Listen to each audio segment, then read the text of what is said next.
a woman who looked huge because of her pregnancy. I couldn't handle the thought of dealing with him, while I would have to raise the baby alone and constantly see her big, 9-month pregnant belly. He looked at me with disdain and had a smirk on his face, as if he was expecting this situation. Even though I knew this would happen, I quickly went to my room and came back with some divorce papers. I showed them to David without hesitation. He looked shocked and asked, "What's this all of a sudden?" "Well, it was your idea. Just sign it quickly." "I'll submit it tomorrow," I said. His face turned red from embarrassment and anger at my words. "Watch carefully. I'll make you regret how you've treated and looked down on me," I warned him. "My name is Susan.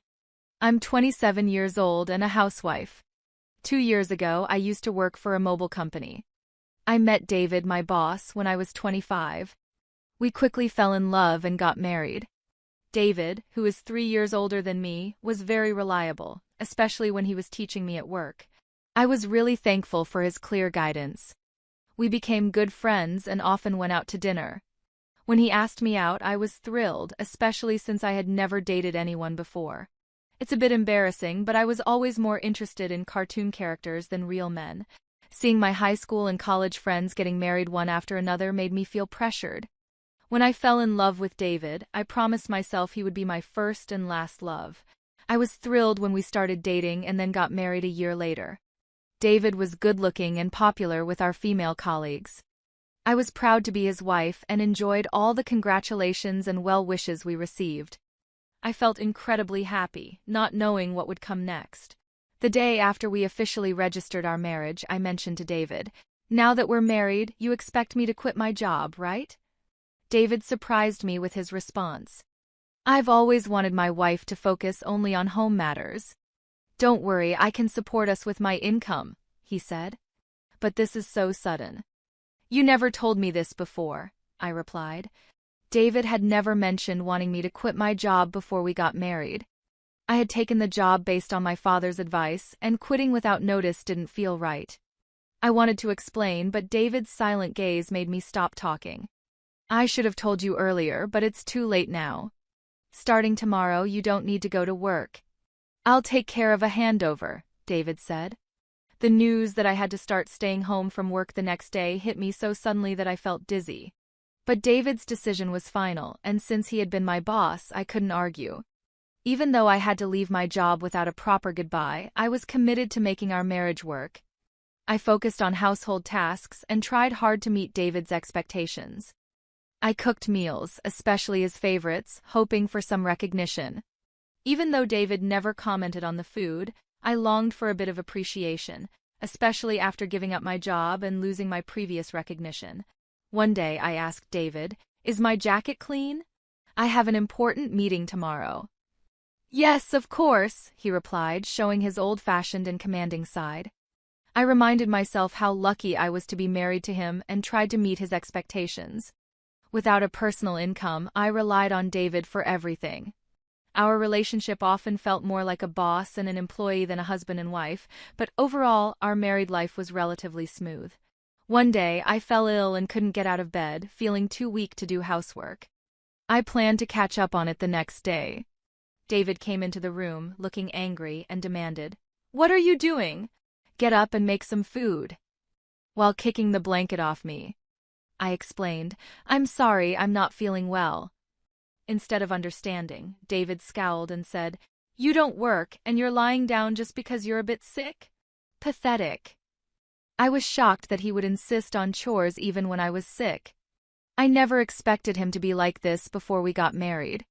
Maybe I should have noticed, but it was too much. I ended up doing the chores while crying.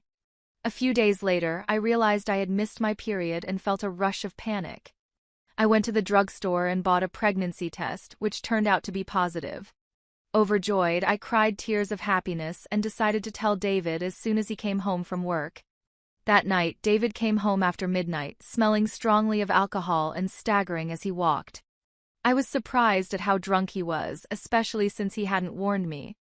Despite having prepared dinner and wanting to share my pregnancy news, I decided to tell him right away. My excitement got the best of me, and I shared the news with my tipsy husband. "I haven't seen a doctor yet, so it's not confirmed," I said, trying to share our exciting news. But David's face turned dark as he replied, "A child? What have you done?" His tone was colder and more severe than I had ever heard. "I don't want a child. This is the worst. If you're going to have it, you'll have to take care of it yourself." His harsh words shocked me. He angrily undressed and went to the bathroom. I couldn't understand why he was being so irresponsible about our baby. The happiness I had felt moments ago was replaced with deep sadness. He had never said he didn't want children before. We hadn't been using contraception, so I assumed we both wanted a family. As I was hanging up David's jacket and about to take his shirt to the laundry, I noticed something in the pocket. "What's this?" It was a piece of paper that felt like a receipt. At first, I thought it was from tonight's event and was about to throw it away, but then I saw the name of the place. "Is this a motel?"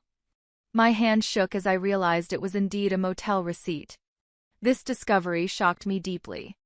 I wondered why David would behave this way. Marriage is supposed to be about love between two people, especially since we'd only been married for just over a year. I had spent years dreaming of romantic relationships but had never really experienced one. I couldn't immediately accept this painful truth, but the idea of cheating started to make sense. Were all my doubts about him using me as a servant while loving someone else true? Was this the reason he reacted so harshly to the news of my pregnancy? As I struggled with these thoughts, I started to feel nauseous and began to suspect that something was seriously wrong. It seemed like David had a mistress at my former workplace, and perhaps he wanted to marry me for stability rather than love. Everything started to make sense, and I felt like the line between reality and my imagination was blurring. Still, I couldn't ignore the hurtful things he said after I told him about the pregnancy. I decided to gather proof of David's infidelity. His cold behavior towards me made it clear that he was angry about the pregnancy. Even though I was dealing with morning sickness, he would deliberately eat strong-smelling foods around me and criticize my housework, making me redo things. It was tough on my pregnant body and heart, but I was determined to find out the truth. David never let go of his cell phone, even taking it with him to the bathroom so I couldn't look at it. When I snuck into his room, it was always tidy, and there was nothing suspicious. He was very organized at work, and his desk was always spotless. It became clear that catching him red-handed would be difficult. I frequently checked his pockets for receipts or other evidence, but my search was coming up empty. I thought about hiring a private detective, but I didn't have the money for that. I was lost in thought about my situation when I got an unexpected phone call from my father, who rarely called me. "Hello, it's me, your dad. How are you?" he asked. I was surprised to hear from him given how busy he usually is. "Dad, what's going on? Aren't you swamped with work?" "My employees have been doing well, so I'm not that busy," he said. As the CEO of a company in Canada, my father had always been a workaholic. I didn't have many childhood memories of spending time with him, but I respected his dedication. I wondered why he was calling now. "So what's up?" I asked, waiting for him to explain. My father then shared something shocking. "Is that really true?" I asked, stunned by what he revealed. "Yes, he's not the type to lie." "I want you to trust me," my father said, trying to reassure me. At first, I was in shock and couldn't respond, but as I processed the information, I felt a sense of relief. "Thank you, Dad." "I'll do my best," I said gratefully before ending the call. My investigation was finally showing results, and I felt a mix of relief and anger. Because of the ongoing tension with David, despite being pregnant, David remained distant, which only deepened my resentment towards him. Months went by, and our relationship stayed strained. Then something happened that shattered our life as I approached my 9th month of pregnancy. I lived in constant fear around David, trying to avoid him and leading a quiet, restricted life. One evening, while serving dinner as usual, David came home and we sat at the dining table. As I ate silently, David suddenly slammed his fork down. "What is this?" "It's tasteless," David yelled, throwing the food I had cooked onto the floor. I was shocked by his outburst and struggled to understand what was happening. My frustration grew as I saw my meal discarded. David complained that my cooking had been bland recently, but I had been using less seasoning to make the meals healthier for everyone during my pregnancy. If he didn't like the taste, he could have added some salt himself. There was no need to throw the food on the floor. As I was about to speak up, David sneered and made a hurtful remark. I don't want a woman with a belly like a monster. You'll have to raise the kid by yourself, he said with malice and a cruel smile. I had feared this day might come, though I had hoped for a different outcome. Quickly, I went to my room, grabbed some documents, and returned to show them to David. Here are the divorce papers, I said, pushing the documents towards him. David looked stunned and asked, What the hell? What's this all of a sudden? Well, it was your idea. Just sign it quickly. I'll submit it tomorrow, I said. I had been thinking about divorce ever since I suspected David's infidelity. With a baby on the way, I wasn't sure if I could manage on my own, but now I had a new plan. My determination seemed to anger David. His face turned red with rage. Just wait. I'll make you regret every moment you looked down on me and tried to control me. Do you think you can manage without me? You'll have a baby to care for and you'll regret it, he threatened. I stayed firm and unshaken. I'll be fine. Don't worry about me, I assured him. Maybe annoyed by my resolve, David grabbed the divorce papers and started filling them out. Here you go. If this is what you want, it's yours, he said. Thank you, I replied. David probably didn't think I would actually go through with it, as he handed the papers over without much fuss. The next day, I submitted the divorce papers and left the house. I knew he'd be surprised when he came home from work to find me gone. After that, I moved to my parents' home. My father had returned to the U.S. from Canada and suggested I stay with them. It was the right choice for me, as I was fed up with life with David. I was deeply grateful to my father for his support. On the day I left our home, David called me 3 times, but I ignored each one. Eventually, he stopped calling. It became clear that I meant very little to him. He was probably happy with his mistress and might even be planning to remarry. I decided to move on from David. 6 months later, I had a baby who was born safely, and I was living happily with my parents. While enjoying this peaceful life, David called me again. At first, I ignored his calls. But after he persisted, I had no choice but to answer. Hello. What do you want now? I asked, tired of his calls. Hey, what's going on? Why were you on that show, and since when are you the daughter of a CEO with millions of dollars? David's voice was filled with surprise and anger. It turned out he had seen a TV show about my family's lifestyle, which aired after I moved back with my parents. After returning to my family's home, I was approached by a TV station because of my father's role as CEO of a major global tech company.